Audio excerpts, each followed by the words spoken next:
Alright, Positive Day Delivers. This is Dr. Gigi Disua from Make and Change Project. Magandang Sunday afternoon sa lahat ng mga delivers natin. And this is the first time po tayo mapanood sa YouTube channel. Thank you very much. Please subscribe. Click mo na po yan, Dr. Gigi Disua. Alright, so we're back. And I think we're okay. Second vlog na natin na maayos. Kanina naka 16 minutes na tayo. Thank you very much. We're getting better sa puso natin. May tumatawag sa cellphone natin. Mamaya na lang. So maraming salamat sa mga doctors na tumingin sa atin sa Medical City, sa Clark Medical City, sa lahat ng mga dito, sa mga hospital dito sa Bataan. Maraming salamat. I think okay na tayo, makaka-straight na tayo ng vlog at masaya na tayo, okay? So okay na ba kayo mga delivers ko? Huwag na po kayo mag-worry sa lahat ng mga si Ma'am Lenny, nurse yan sa ibang bansa. Thank you very much. Okay, so kanina nag-church tayo at ganda ng topic ni Pastor Cesar. Bakit maraming taong mahirap? Di ba? Nice one. Nice one. Nice topic. Alam nyo, pag Sunday, there were times na, lalo tong last month, I don't really feel good. I don't really feel better. Pinipilit ko talagang ibangon sarili ko. Kasi it's Sunday para kay Lord. Second to that is, I want to hear the message of God na i-deliver ng isang pastor. Na-excite ako lagi. Alam niyo naman ang notebook na to, pero most of these are messages. Kasi alam ko meron akong bagong mapupulot. Challenge na marireceive. Okay, that's why kanina sabi ko, binangon ko yung sarili ko. I need to go to church. I want to hear God's message. I want to listen. Okay? So, at kanina talagang eto, maganda, mapag-aralan natin. Baka kasi isa sa mga dahilan na to, sa 4 na reasons, reason mo ba't mahirap ka pa rin. And the good news is, pwede kang yumaman. Magagawa natin ang paraan. I can coach you, okay? So kahit wala pa tayo sa topic, I can coach you, I can help you. Hindi tayo ganun kayaman. Kaya nga, challenge tayo na yung nanonood sa atin eh. Gusto nilang ilabas, what's my worth? Hindi naman tayo palabasan ng paramihan ng kayamanan. The good thing is, I'm just getting there po. Hindi po ako ganun kayaman pa. I just started last year. Sana ma-realize nyo yun. I just started last year. So, hindi ko pinagmamalaki whatever I have right now. But what I have right now, ay blessing ni Lord na binigay sa akin. And I'm using the formula na ipinakita sa akin ng Panginoon. Okay? Using my skills na gift ni Lord sa akin. Okay po? Alright? So, kaya hindi ako maglalabas ng bank account, hindi ako maglalabas ng amount ko sa investment. I don't need to do that. I don't need to do that. Basta mahalaga, I have passive income, one steady source of income, and I have other sources of income using my skills. And I started 5 investment. So, that's it. Okay? That's it. I'm starting my life. I'm starting my journey towards success. I just started. I told you that it's just 1 year. Okay, so kaya hindi ako naipaglabanan ng yaman. Hindi po, hindi tayo naipaglabanan ng yaman. If you are rich, congratulations to you. Okay, congrats sa'yo. At na-attain mo yung kayamanan na yan. So unlike ako, nagsisimula pa lang. Last year pa lang ako nag-start. So wala pa talaga tayo masyadong pinagmamalaki. Pinagmamalaki ko lang, I found the formula na ginagawa natin, sinishare natin sa tao. Okay, so 4 na dahil lang, bakit mayroon pa rin tao? So gusto ko na ayun sa number 4. Yung number 1 niya kasi gusto ko siyang yole. It's very nice ang reason niya, number 1. Number 4 is because of sin and ignorance. Dito tayo muna tayo sa kasalanan. Ang kasalanan talaga, nakakapagpahirap talaga yan eh. Nakita niyo yung mga taong namuhay sa kasalanan. Ang hirap makabangon, di ba? Kasi ang kasalanan, sin is expensive. Mahal ang kasalanan for you. Kung di pa nare-realize yan, mahal ang kasalanan. Mahal ang bisyo, di ba? Mahal ang sigarilyo, alak. Mahal din ang mga kasalanan na itinatago. Mahal din ang weteng. Mahal ang mga bisyo, di ba? Mahal ang mga bagay na ginagawa natin. Anything that na alam mong mali na ginagawa natin. And that's expensive. Kaya nanatiling mahirap ang tao. At sa sabi ng Panginoon sa Psalms at our Proverbs, if I regard iniquity in my heart, the Lord will not hear me. Hindi niya tayo pakikinggan kung puro kasalanan laman ng puso natin, di ba? So, that's one. And kasama sa number 4 ay yung kamangmangan, yung we are so ignorant na hindi natin alam kung anong gagawin. At maraming taong gano'n, kaya nanatiling mahirap. Walang nagsasabi sa kanila na dapat gawin mo to. Walang nagsasabi sa kanila na dapat kang mag-invest, simulan mo yung negosyo mo, gamitin mo yung skills mo. Nobody's telling them. Diba? Walang nagsasabi po noon. Kaya maraming tao pa rin mahirap. Hindi niya alam kung anong gagawin niya para yumaman siya. Tayo pa naman mga tao, hinihintay natin na sabihan tayo. Di ba? Pipila. O pumila ka. Di ba? Kung di pa sabihin pumila, hindi pipila. Tama? Kung di pa sabihin na, grab mo na opportunity na yan, maganda opportunity na yan. Kailangan pa may magsabi sa atin. Kailangan pa merong magtulak sa atin to dive. Kailangan pa may ganun di ba? So, yun yung mga dahilan, ba't tayo natin mahirap? Lalo sa pamilya na surrounded by yung mga ninuno natin, mahirap. So, walang magsasabi sa atin ng susi ng pagyaman kasi hindi nga mayaman nasa paligid natin di ba? So, yun yung isa sa mga dahilan. Bakit maraming tao mahirap? So, para maiwasan yan, isunod ko na, iwasan natin ang kasalanan, di ba? I mean, hindi ko naman sinasabi hindi tayo magkakasala. But there are major sins or big sins. Sabihin natin big sin. Malalaking kasalanan na talagang uubos ng pera mo.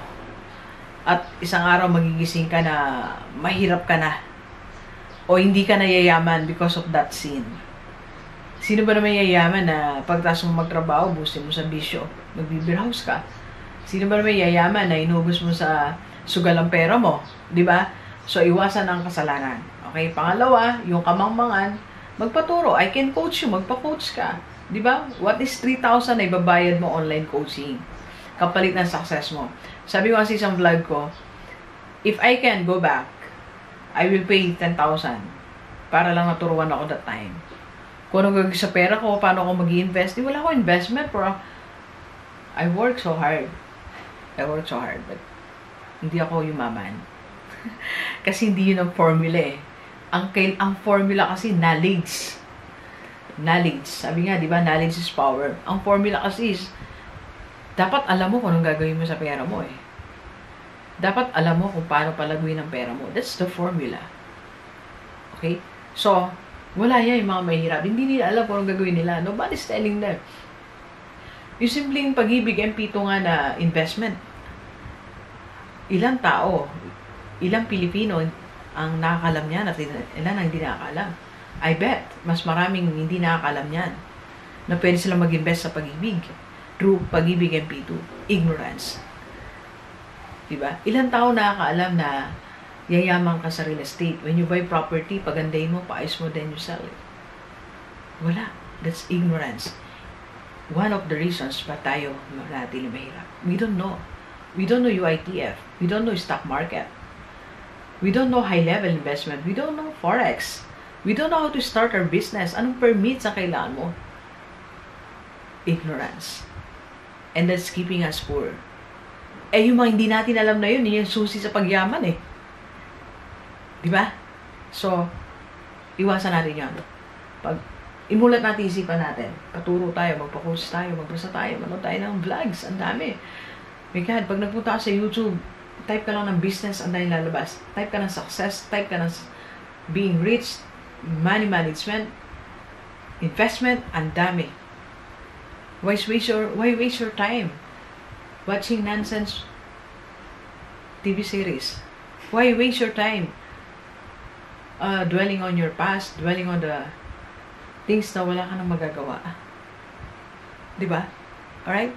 So, yun yung lumalayo tayo, pero yun kasi, magkakadugsong kasi yan magkakadugsong. Ay, paapat na dahilan, bakit maraming tao pa rin ang mahirap.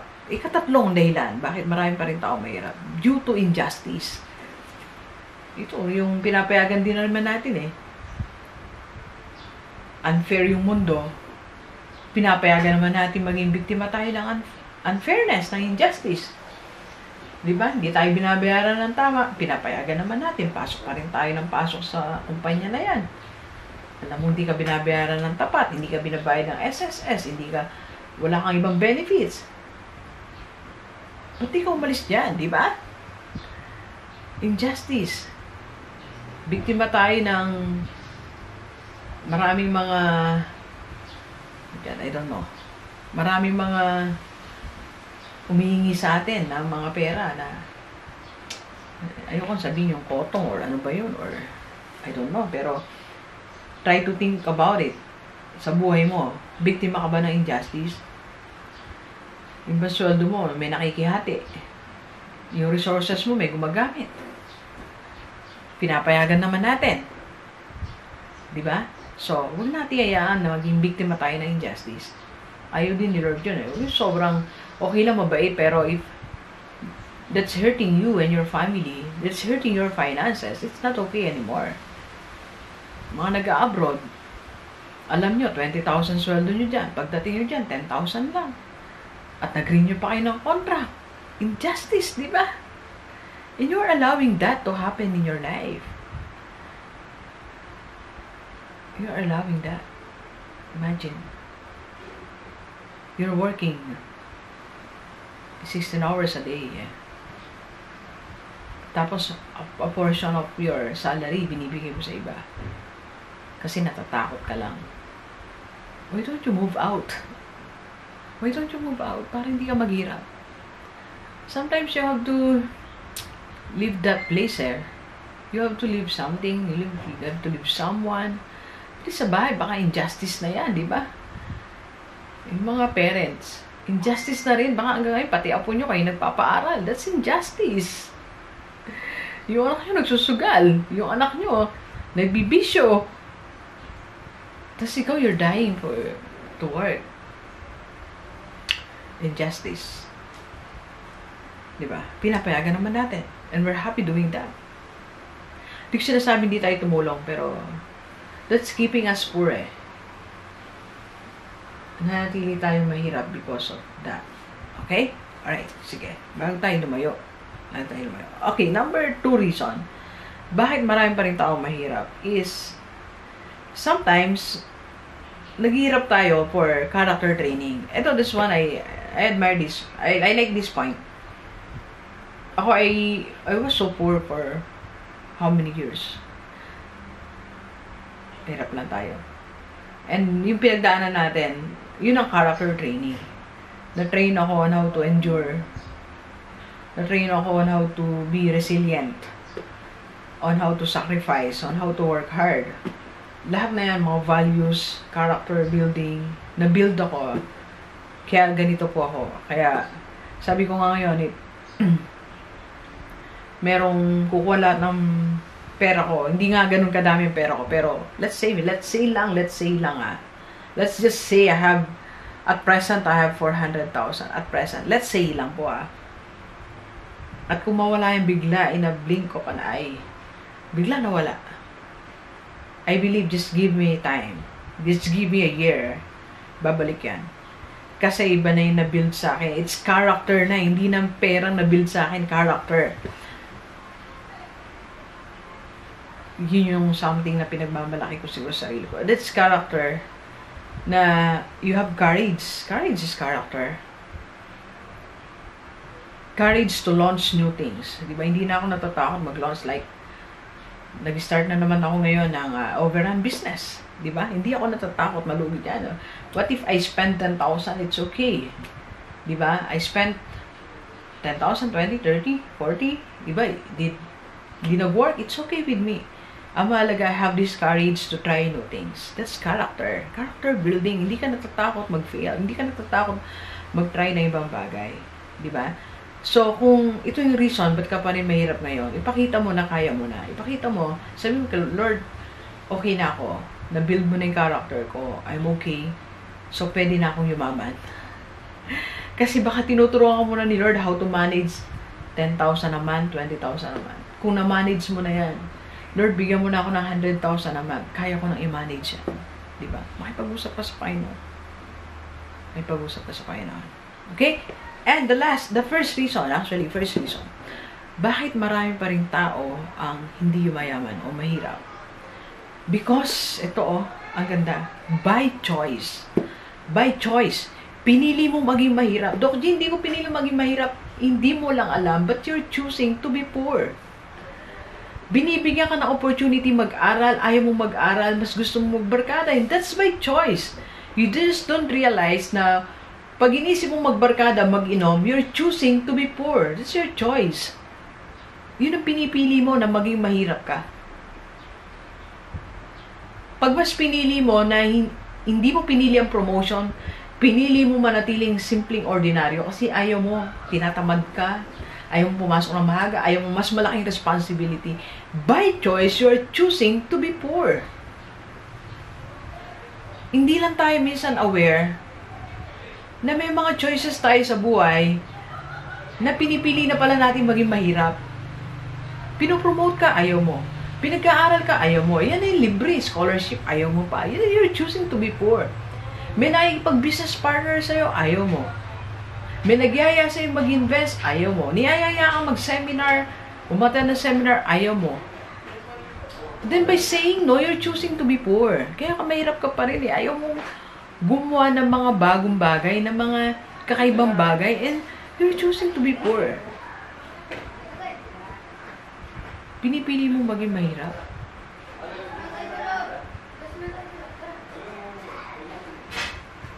Pinagtatrabaho ka sa ibang kumpanya, ayaw mo ng malayo. Gusto mo, pagising mo, nandiyan na yung office mo, and that's why you're choosing to be poor. Wala kang asenso dyan eh. Diba? Don't you realize that? Okay? So, ingat tayo sa pagpili natin. Ano yung pipiliin natin? Yung mga choices mo everyday. Isipin mo, laliman mo ng konting isip mo. Magiging mananatili ba akong mahirap because of this choice? Try to realize that. Okay? Alright, so ito na, meron tayo. Papahilot muna tayo. Nandiyan mahilot natin. Masyadong tayong naging emotional. Nandiyan na, be? Okay. Sa ating mga ginagawa. Pero, 4 na dahilan bakit maraming tao mahirap. Una, sinabi ko nga, by choice. Huwag mong piliin, okay? Second, character building. Mag-matured ka na para yumaman ka na. Kasi hinihintay ka lang ni Lord mag-matured eh. Di ba?